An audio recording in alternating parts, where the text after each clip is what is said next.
గౌరవ రాష్ట్ర ముఖ్యమంత్రి వర్యులు శ్రీ రేవంత్ రెడ్డి గారికి, గౌరవ శాసన మండలి చైర్మన్ సుఖేందర్ రెడ్డి గారికి, గౌరవ శాసన సభాపతి ప్రసాద్ కుమార్ గారికి,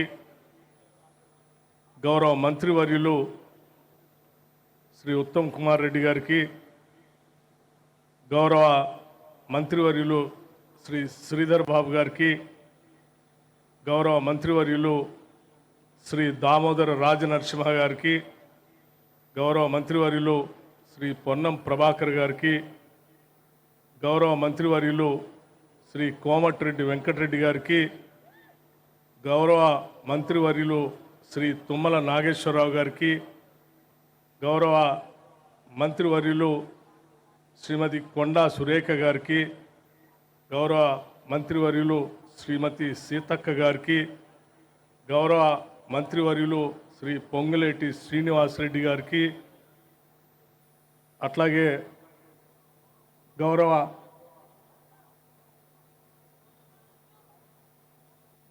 ప్రభుత్వ సలహాదారులకి, గౌరవ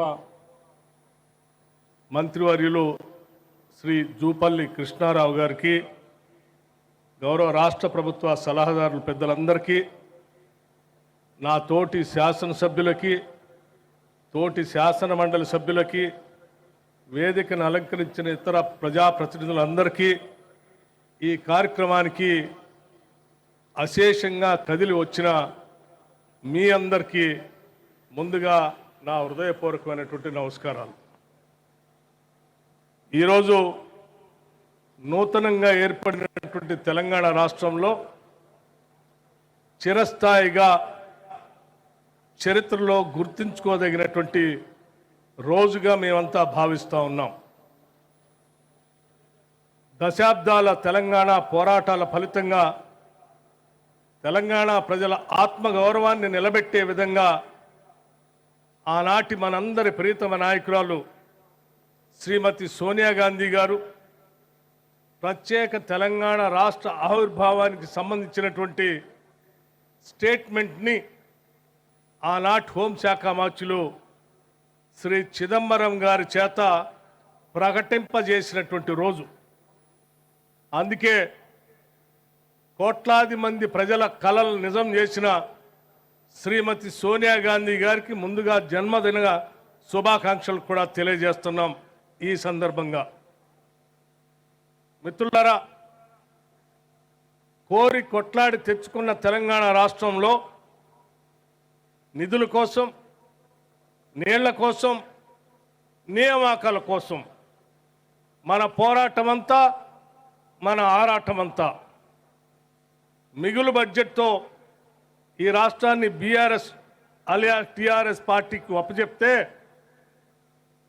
7 లక్షల కోట్ల పైబడి ఈ రాష్ట్రాన్ని అప్పులు పాలు చేసి ఇవ్వాల్సినటువంటి ఉద్యోగాలు ఇవ్వకుండా, తీసుకురావాల్సిన నీళ్లని తీసుకొని రాకుండా, ఆత్మగౌరవంతో బతకాల్సినటువంటి ప్రజల్ని బందీ చేసి అనుక్షణం అవమానాలకు గురి చేస్తూ ఒక రాజ్యహింసతో ఈ రాష్ట్ర పాలన సాగిస్తున్నటువంటి సందర్భంలో ఆనాడు రాష్ట్ర కాంగ్రెస్ కమిటీ అధ్యక్షుడిగా శ్రీ రేవంత్ రెడ్డి గారు భారీ బహిరంగ సభలతో, ఆనాడు శాసనసభా పక్ష నాయకుడిగా ఆదిలాబాద్ నుంచి ఖమ్మం వరకు పీపుల్స్ మార్చ్ పాదయాత్రతో మా తోటి సహచరుల ఈనాటి మంత్రివర్గ సభ్యులు కానీ, శాసన మండలి సభ్యులు కానీ, ఆనాటి జిల్లా కాంగ్రెస్ కమిటీ అధ్యక్షులు కానీ అందరూ సమిష్టిగా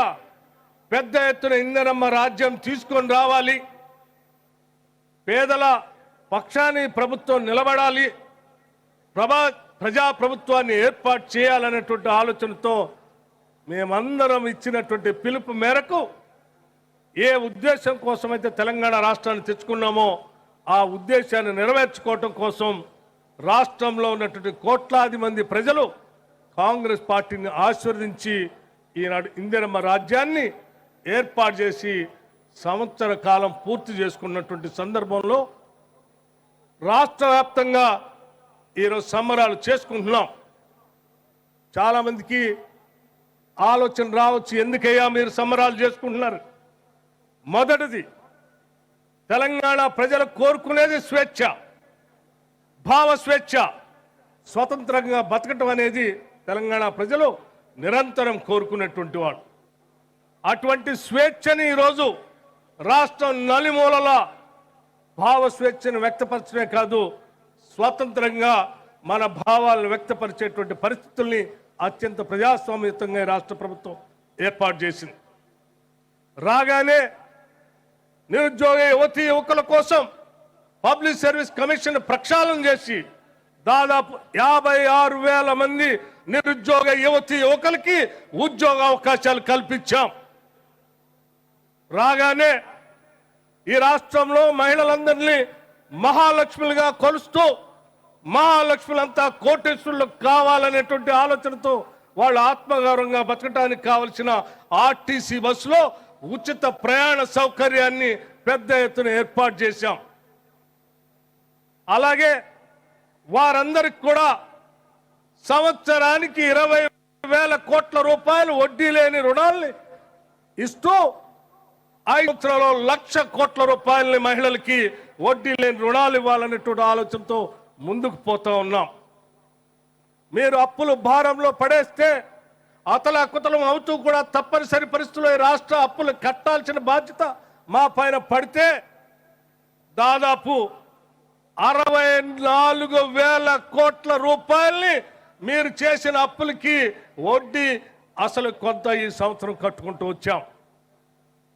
అట్లాగే ఈ రాష్ట్రంలో పేదవాళ్ళందరికీ మేము ఉచిత కరెంటు 200 యూనిట్ లోపల ఇస్తామని చెప్పిన మాట ప్రకారం మార్చి నెల నుంచి మొదలుపెట్టి నిరంతరం ఈరోజు 200 యూనిట్ ఉచితం కరెంటు ఇస్తూ వచ్చాం. ఆనాటి కాంగ్రెస్ ప్రభుత్వం పేటెంట్ రైట్ గా ఉన్నటువంటి వ్యవసాయదారులకు ఇచ్చేటువంటి ఉచిత విద్యుత్తుని క్వాలిటీ పవర్ తో దాదాపు 12,000 కోట్ల రూపాయలు సబ్సిడీ అమౌంట్ డిస్కౌంట్ కట్టాం. అట్లాగే గ్యాస్ సిలిండర్లు 500 రూపాయలకే ఇస్తామని చెప్పిన మాట ప్రకారం అనేక రకాలైన ఆర్థిక ఒత్తిళ్లు ఉన్నప్పటికీ ఆ గ్యాస్ సిలిండర్లు లబ్ధిదారులు అందరికీ అందిస్తా ఉన్నాం. అట్లాగే మిత్రులారా, మేము ఇచ్చిన మాట ప్రకారం మా ముఖ్యమంత్రి అనేక సందర్భాల్లో మెడ తెంపుకోనైనా సరే మేమిచ్చిన మాట ప్రకారం రుణమాఫీ చేస్తామని చెప్పి స్పష్టంగా మాటిచ్చి అందరూ ఆశ్చర్యపోతున్నటువంటి సందర్భంలో దాదాపు 21,000 కోట్ల రూపాయలని రైతు రుణమాఫీ కింద ఈ మొదటి సంవత్సరంలో రైతుల అకౌంట్లోకి నేరుగా హార్డ్ క్యాష్ ని పంపిణీ చేశాం. ఇది మాకున్నటువంటి నిబద్ధత. రైతుల ఇన్సూరెన్స్ కట్టాం. ఉద్యోగస్తులందరికీ జీతాలు ఇచ్చుకోలేనటువంటి పరిస్థితుల్లో ప్రభుత్వాన్ని మా గొప్ప చెప్పితే ఆర్థిక పరిస్థితిని ఘాట్లో పెట్టి ప్రతి నెల ఈ రాష్ట్రంలో పనిచేస్తున్న లక్షలాది మంది ప్రభుత్వ ఉద్యోగస్తులకి పెన్షన్దారులకి మొదటి తారీఖునే జీతాలు ఇస్తూ రాష్ట్ర ప్రభుత్వం ఆర్థిక పరిస్థితిని ఘాట్లు పెట్టి ముందుకు పోతాం. ఇవన్నీ ఒక పక్కన చేస్తూనే రాష్ట్రంలో మన పారిశ్రామిక విధానాన్ని పెంపొందించుకోవడం కోసం ముఖ్యమంత్రి గారు ఐటీ పరిశ్రమల శాఖ మంత్రి గారు దావోస్ వెళ్ళి దాదాపు 36,000 కోట్ల రూపాయల పెట్టుబడుల్ని ఈ రాష్ట్రానికి తీసుకొచ్చినటువంటి సందర్భం కూడా మనందరికీ తెలిసింది. హైదరాబాద్ నగరంతో పాటు ఫ్యూచర్ సిటీని ఏర్పాటు చేయాలని, అందులో అద్భుతంగా ఐటీ అట్లాగే ఆర్టిఫిషియల్ ఇంటెలిజెన్స్ తో ఉన్నటువంటి సాఫ్ట్వేర్ ఇండస్ట్రీని హైదరాబాద్ నగరంలో పెద్ద ఎత్తున ఏర్పాటు చేయాలని, స్కిల్ యూనివర్సిటీని పెడుతూ ఇంటర్నేషనల్ స్టాండర్డ్స్ లో ఉండేటువంటి ఒక స్పోర్ట్స్ యూనివర్సిటీని కూడా పెడుతూ ముందుకు పోతా ఉన్నాం. ఈ మధ్య కొంతమంది రెసిడెన్షియల్ స్కూల్స్కి వెళ్ళి అయ్యో పిల్లలు బాధపడుతున్నారే, సరైన తిండి పెట్టపోతా ఉన్నారు, సరైనటువంటి వసతులు ఇవ్వలేకపోతున్నారని చెప్పి పాపం బాధ వ్యక్తపరుస్తూ ఉన్నారు.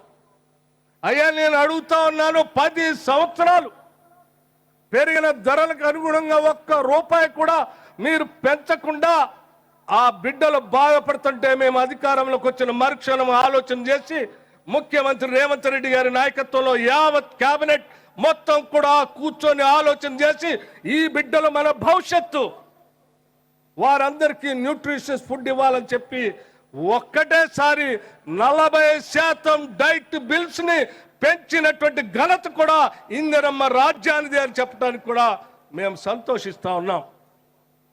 అంతెందుకు మన బిడ్డలందరూ మీరు పెట్టినటువంటి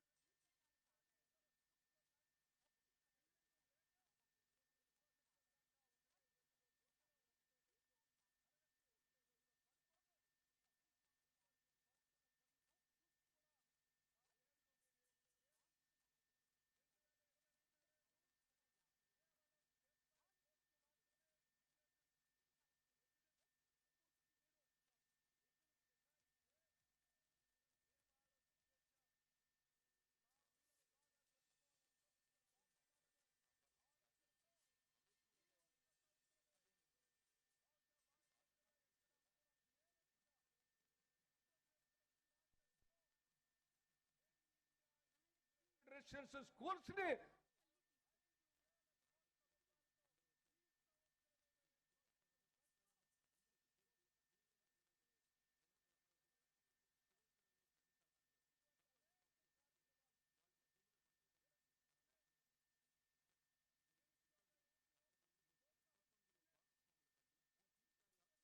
చేస్తూనే ప్రభుత్వ పాఠశాలలో డిఎస్సిని కండక్ట్ చేస్తూనే ఈ సమాజం తలెత్తుకొని బతకటం కోసం సకల జనులు సమ్మె చేసి ఆ సమ్మె చేసినటువంటి వాళ్ళందరికీ ప్రతీకగా నిలిచినటువంటి తెలంగాణ తల్లి గౌరవాన్ని ప్రతిష్ఠించుకోవటం కోసం, గౌరవించుకోవటం కోసం ఈరోజు తెలంగాణ ఇచ్చిన సోనియా గాంధీ గారి జన్మదినం సందర్భంగా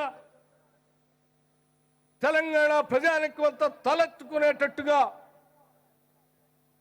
మన అమ్మ, మన నానమ్మ, మన అక్క ప్రతిరూపంగా ఈరోజు తెలంగాణ తల్లిని ఇక్కడ ప్రతిష్ఠించుకుంటున్నాం. చాలా మంది చాలా రకాలుగా మాట్లాడుతూ ఉన్నారు. మేమేదో ఒక తెలంగాణ తల్లిని ఏర్పాటు చేశాం, మీరేదో మారుస్తున్నారని. మేమేది మార్చట్లేదు.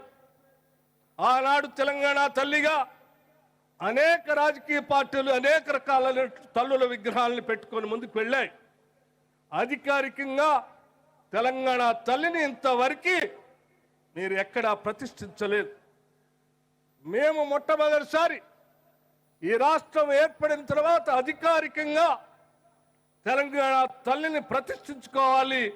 ఆ తెలంగాణ తల్లి కూడా కోట్లాది మంది తెలంగాణ ప్రజల అమ్మలాగా, ఆరాధ్య దేవులాగా ఉండాలనేటువంటి ఆలోచనతో ఈరోజు పోరాటానికి స్ఫూర్తించే తల్లిలాగా, కోట్లాది మంది ప్రజలను ఆశీర్వదించే తల్లిలాగా, కోట్లాది మంది ప్రజలకి పసిడి పంటలు పండించేటువంటి పచ్చని తెలంగాణ కనపడేటట్టుగా ఆకుపచ్చ రంగుతో చీర, పౌరుషానికి ప్రతీకగా ప్రగతిశీల భావాలతో ముందుకు వెళ్ళేటట్టు ఎరుపు రంగుతో ఒక పక్కన అత్యంత బహుజనుల పోరాటాల స్ఫూర్తిని గుర్తు చేస్తూ ఉండేటట్టుగా కింద పీఠం బ్లూ కలర్తో పోరాటాలని చేయటం ఒక్కటే కాదు, ఎంత అధికారం ఉన్నా ప్రజా సంక్షేమాన్ని మర్చిపోయి అణగదొక్కుతున్న ప్రభుత్వాన్ని నిలదీయటానికి తెలంగాణ ప్రజలు ఎప్పుడూ సిద్ధంగా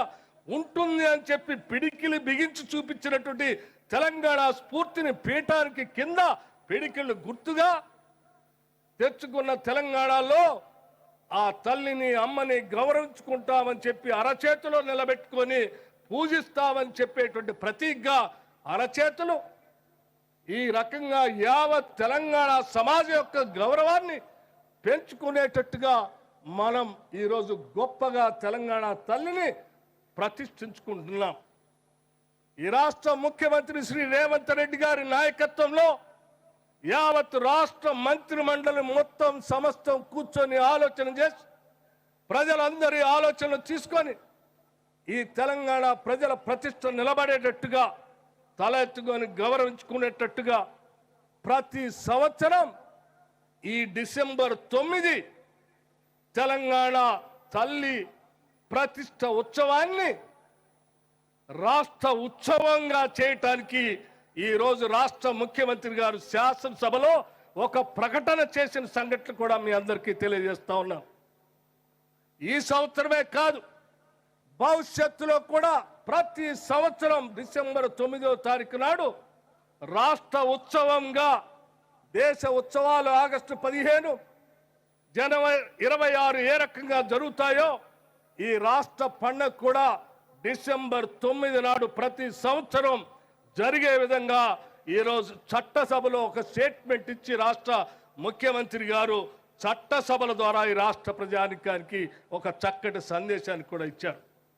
ఇటువంటి పవిత్రమైన ఉన్నతమైన ఒక కార్యక్రమాన్ని ఈరోజు ఇందిరమ్మ రాజ్యం యావత్ రాష్ట్ర మంత్రి మండలంతా కలిసి కూర్చొని నిర్ణయం చేసి సాక్షాత్తు డాక్టర్ బాబాసాహెబ్ అంబేద్కర్ సెక్రటేరియట్ ప్రాంగణంలో మన అందరం తలెత్తుకొని గౌరవించుకునే స్థాయిలో ఇక్కడ విగ్రహ ఆవిష్కరణ చేసుకుంటున్నటువంటి ఈ శుభ సందర్భంలో మీ అందరికి కూడా నా హృదయపూర్వకమైనటువంటి అభినందనలు తెలియజేస్తూ ఈ కార్యక్రమానికి విచ్చేసిన మీ అందరికీ మరొకసారి నా హృదయపూర్వకమైనటువంటి ధన్యవాదాలు తెలియజేస్తూ సెలవు తీసుకుంటాను. జై హింద్.